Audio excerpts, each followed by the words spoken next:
What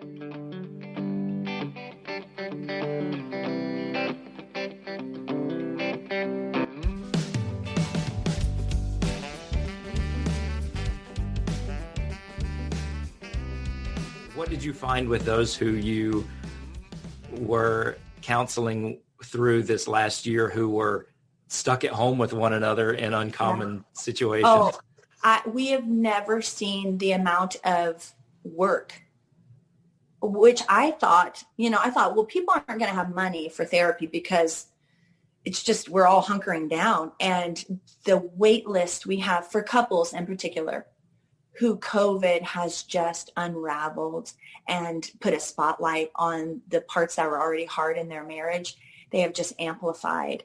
And rightly so. I mean, again, talk about postpartum. What happens when you're stuck at home with a newborn, not sleeping, not like what happens when everything is elevated. And so I think that has busted down our doors. I mean, we can't see enough people, as particularly couples, who are just trying to navigate, what do I do that I can't stand my spouse? And, we've also seen domestic violence numbers increase and violence to children. So it's not that I can't understand why. It's rational to me. If it was already happening, I understand when you put the heat on something, it gets bigger. Which is, again, why we need, the first responders now are not just in the medical field, but then now they're in the psychological field. And then I think there is the church being asked, what will you do with your couples? What will you do with your children, your homes, your families they're not well? And this has been really scary for them, and their marriages may not make it through this. And how do we tend to them when we're just trying to keep it together ourselves in our own homes? Yeah. Wow, that's so significant. You mentioned kindness and especially self-care, which I think is maybe at an all-time low, because I know sometimes even I personally think you don't deserve the time for self-care when we're in the middle of a crisis. Right. What would be your kind of takeaways and wisdom for coping with where we're at in the year ahead? Scott, I'm so glad you asked me that, because I feel like it's what I have realized in having children and in postpartum, is that if I don't take care of me, if I don't get sleep, my brain doesn't know how to parent well.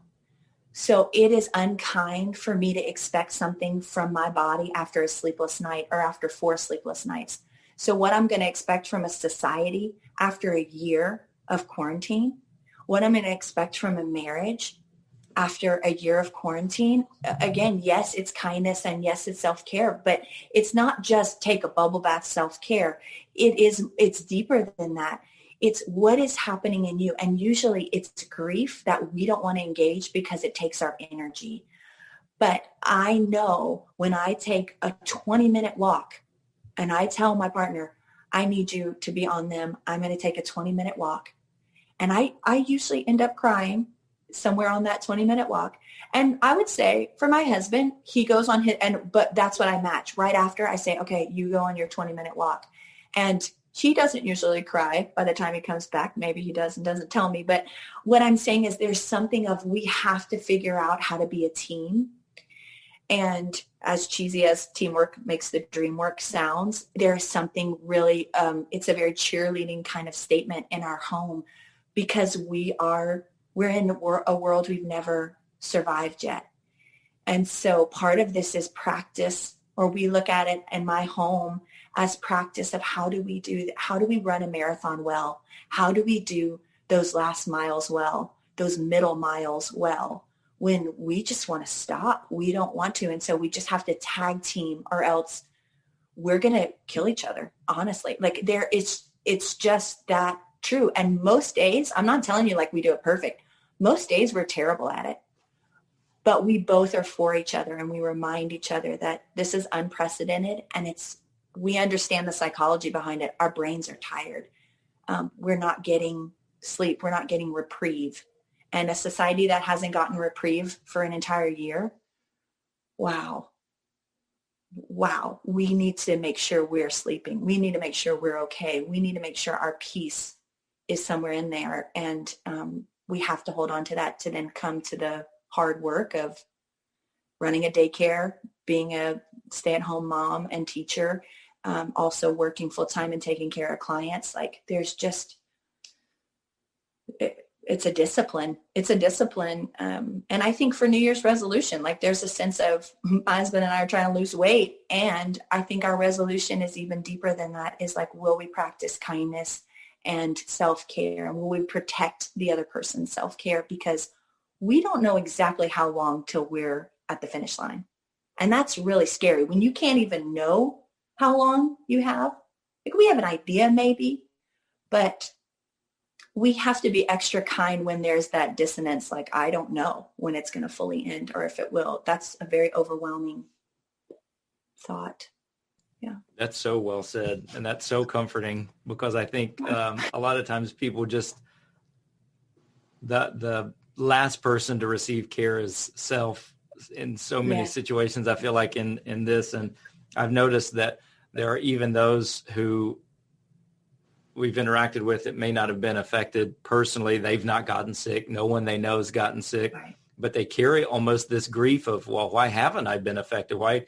I have a friend who lost the small business, but I didn't lose one. And so there's almost a guilt of not participating in a more traumatic response to what's going on. And so I think that's such wise counsel for self-care and for looking forward in a marathon that doesn't have an end. Yeah. So and well I think, said. I mean, I love that it was well said. I feel like it's so scriptural, like love thy neighbor as you love yourself. And I pass over that. I'm an Enneagram 2. The other is my bread and butter. Like I get something from giving myself away. And yet I've had to learn the practice of I'm actually giving them crumbs because I'm giving myself crumbs. And so I would just say, will we be valiant about how we care for ourselves so we can exponentially love our neighbor? Because you're right. We're not going to have a resilience or a curiosity of what was it like to lose your small business? What was it like? We just don't, or what was it like to not get it? You know, we might just think, oh, you're lucky. I months ago had to go and bury a family friend from COVID. So but we don't have curiosity to know the other story if we are so exhausted from, and if we're not self-aware, what's happening in me? What did 2020 bring up in my story? What did it trigger in me? My anger, my grief, my gratitude. I don't know for you. I don't know for each person because I don't actually know what 2020 was like for them. And so curiosity is what we need to have. And when you're exhausted, no one's curious. When I'm tired, I am not curious about my children. I am not curious about my husband. Like, I'm just tired. Yeah. Talking about like those who have not been touched directly, it feels to me like survivor syndrome for some people. Yeah. You know, why did I walk away from the crash, you know, and I wasn't hurt or something like that, you know, and there's almost a missing out kind of thing, which is really weird. I was wondering if I could ask the academic side of you, the student and also the teacher, because it seems like there are going to be implications going into the future for your area, you know, for psychology. You know, the two examples that come right to mind are exactly what you're just talking about, the self-care, which has not been on a lot of people's radar. Mm-hmm. And when you brought it up before, it was like, well, that's really selfish, you know. And now we understand it's basically survival, you know. But another one is like that whole syndrome of work is home and home is work. Mm-hmm. The people who overworked mm-hmm. and like home was work for them, you know, mm-hmm. because they really liked work and then the other way around. And now it's like people were forced into this, and it's like, this is not my choice. I am stuck with this thing. And, you know, so can you kind of talk about, you know, if you were, let's say, okay, a couple of years in the future, all right, that we have the vaccine, that it's not a direct threat anymore. There's still resilient, still residuals. But if you're talking to students, about this time, and how psychology has changed, how psychotherapy has changed, what can you imagine saying differently than you would have said a year ago? Sure. And I might set it up because I'm having to make a guess about the future, right? We don't have quantitative research showing us what the implications on the brain are. In fact, 5 years ago was probably when we started seeing our research on when 9/11 happened.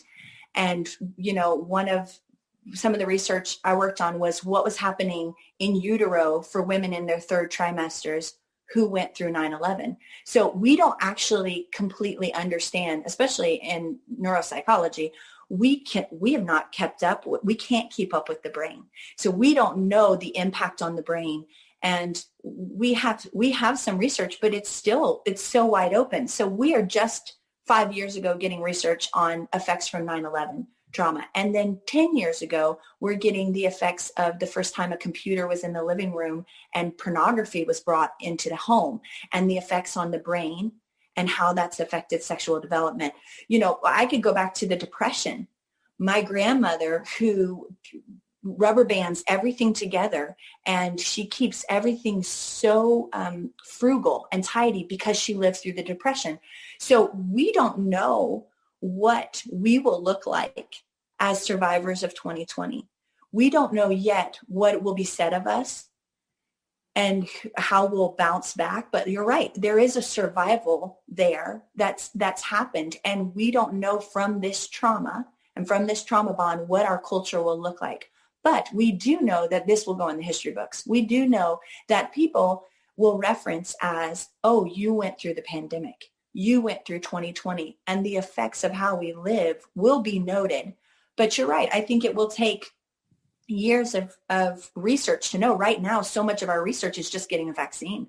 It's on blood type. It's on trying to figure out how to help people's lungs get through this virus.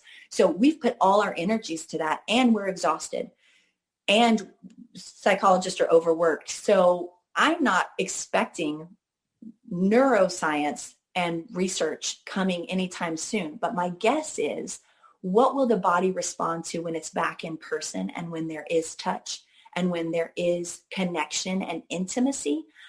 I do think there's a similarity. We see research of when someone comes off the mission field, they had the high of being in another country. They had the high of another language. Their brain would light up in so many places. And then they come back to the culture they knew, and there's a bit of dissonance. There's a bit of, you want another hit. You want another high. Soldiers, the same way. They get motorcycles when they come home, and they're like, we want that hit in our brain to feel the rush, even if it's fear, to feel the rush that made us feel alive. I imagine that's going to happen with intimacy. Is either we're going to look to something else that feels a rush of intimacy and touch. And I don't know how that'll look for the couple who has been in the home, or the, career person who has now been stuck in their home. But I imagine, I'm curious, that it's going to be about pushing the boundaries to feel a hit with intimacy.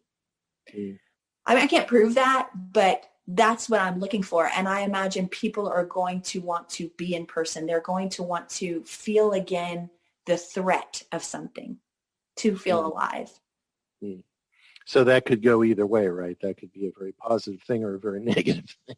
Again, yes. And it could look very different in each person, because like you said, some people feel like they missed out on the trauma of 2020 and they just lost out on it. And some people feel like they were wrecked by it. Mm-hmm. So what their body's going to ask for to feel cared for or feel connected to, we don't know, honestly. And as you say, there could be a time of suppression, a lengthy time of suppression, and things only come out much later. My grandmother was born in 1879, went through the Spanish flu pandemic. Yes. She lived with us for 20 years. Yeah, 20 years. She lived to be 109. Okay. So this is a long time and a long-term relationship. She's been gone, for a while, but I just found out from my mother that she lost her first husband. First husband? I didn't know actually that was a term in that pandemic. Wow. And I was just like, where was that the whole time, And I can see it's just kind of, let's just put that away because that was really, really hard, and let's just move on with life, So wow. I get that. Yeah. The silent deaths. That's so interesting that you put it that way. And it's really brilliant. There have been over a million silent deaths this past year, whether that's the death of not seeing someone, whether that's the death of, the physical death of someone, our hopes dying, our dreams dying, our workplace dying. There have been millions of silent deaths. And I do wonder if it won't be 100 years until we know all of those deaths. Yeah. I don't know that we won't. I mean, there's so many stories to be heard. So that's where therapists and pastors have their jobs, and communities have their jobs cut out for them. Because we are called to be listeners of the other with whatever trauma they held in the last year. Yeah. And so much of us just want to be heard. We don't have any room to be curious and listen well. And yet, I think that's our work that's cut out for us. And Scott, you have been a pastor. I know you have a pastor's heart. What's your response? Yeah, I think that's the toughest thing because I've noticed in some of our Christian circles, there's such this divide that was mentioned earlier. Some ministries trying to force people together. We've got faith and we don't need masks and this kind of thing. And so people who felt betrayed by their church and said, well, you're not listening to me. I don't feel comfortable coming. Mm-hmm. And I really think that just as Christy said, that there's this movement toward sort of a micro church model. House churches have become a big thing. And I'm wondering if there will be, if people experience what was more akin to the first century church in homes and say, we've never experienced this before in a larger setting, and maybe it hangs around a little bit, and maybe there's a decentralizing of the institution of church into home and family again, where instead of going to a church building and every member of the family breaking off into their own little niche ministries, everybody stays together and there's a growth as a family once again. And I think there can be positive changes, but the trauma of it is so true. I don't know how long-lived it might be. It's funny you mentioned about a first husband that you never knew about in your family. I asked my grandmother when all this started, when my bird clock is going off. This is terrible. This is such an offense to the podcast world. I have to edit out the birds. Oh no! It's half past the scarlet tanager. So, my grandmother mentioned that she lost uncles and aunts, and she was born just after the Spanish flu. But she remembers growing up in a world where everyone was so fearful of what had just come through, and there were people in her family that she never met because of that. And so, in ministry with family dynamics and funerals that were not allowed to be attended to and weddings that happened that families weren't allowed to be a part of, I wonder how much that what will have to occur to sort of make up for all of that. Yeah. Scott, it's so interesting you say that too, because it makes me think of Epiphany, like what happens after, even coming upon Epiphany right now. I think about the church in the church calendar sometimes. And so what happens when the Magi after years finds the Savior, right? They've rationed their food. They didn't know when they'd actually find him. And, you can imagine those last meals together when they actually know they're going to come upon the Savior, that they found him. And it's interesting to think about us as a society and as a church, How will we live? Because once you find the Savior, now he has a whole entire life that goes to crucifixion.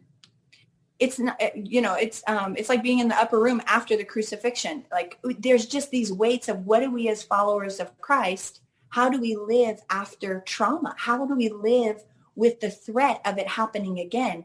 Once we actually find the Savior, we're not done.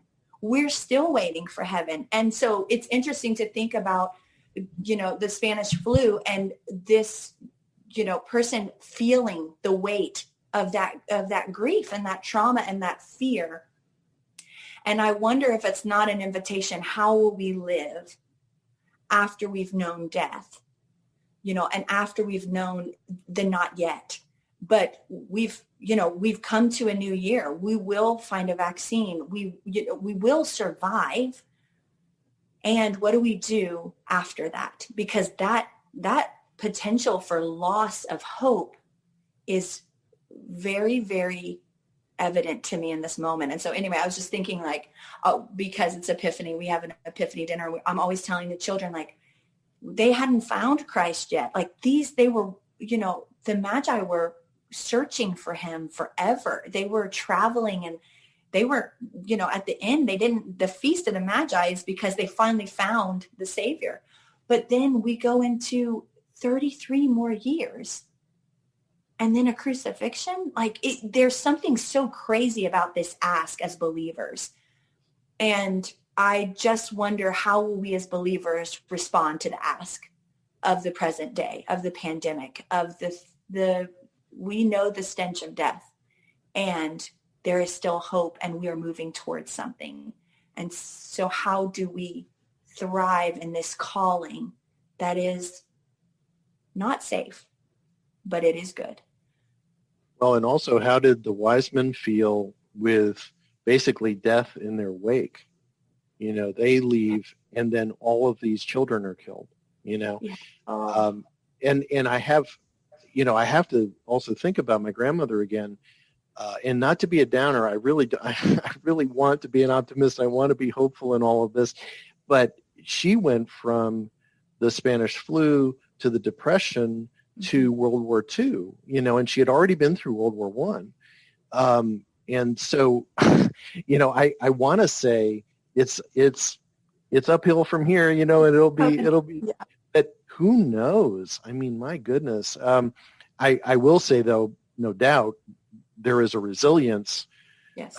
In this generation that, didn't exist really before. And we can talk about 9/11, psychologically, yeah, but in terms of direct impact, nothing like this, nothing like the pandemic. So, I mean, I'm grateful for that. Honestly, I'm grateful for that, for all of the generation that are having to have that built up in them. But, I just pray we're not having it built up in us in order to, go through something even more challenging, Right. Yeah. So again, not to be a downer. Well, I think if we read the Bible, those guys are a downer, because I don't want any of the lives of the popular people in the Bible. They were full of suffering. So what part do we want to play? In the story, I think we're invited to play any part, but they're costly parts. And our hope has to be found as something deeper than our physical breath. So that's just, we're talking a real sermon right there. That's a real calling. That's a real challenge. And I am not afraid. And I think this is, again, innate in women. We know how to birth life and we know how to birth death because our bodies understand what it means to co-create. And I only say that to pivot just a small bit of there is the wake of death. There is, like you said, I had forgotten about all the children that were killed after that moment. And so what do you do with that devastation of death? Well, the only way death cannot mock us is if we participate. So as we choose to participate in 2021, as we choose to participate in the calling as followers of Christ, even as educators and as students, if we participate in learning then we are saying there's something bigger than us that we are going after. It was interesting in my PhD class, in my doctorate, one of the women had survived cancer twice. And I thought, and she actually was going through it for a third time, and she's going through chemo, and she's sitting in class, and I thought, I would be on a beach. I would not be getting a degree. What is the point? But she had a hope that was very mystifying to me. She wasn't giving up on life. Even though she didn't know how long her physical life was going to be, she was very hungry and thirsty to be in her life. And I was so inspired by that. And I would hope that we as a society step into our resilience. I would call it thriving. I think what we come out of survival is, will we choose to thrive? It's scary. It's dangerous.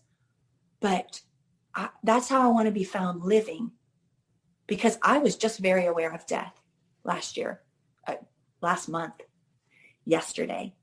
So I want to be found living, no matter what that cost looks like. I will be found thriving, even in the midst of trauma and survival. That's awesome. Yeah, great word. We appreciate that. Scott, you have anything else? I do not, other than the fact that I have taken so many notes today, because it is always so awesome talking with you. Oh, thank you. Thank you. I think our listeners will find it very encouraging. Yes, yeah. And I personally find it very encouraging, Christy, the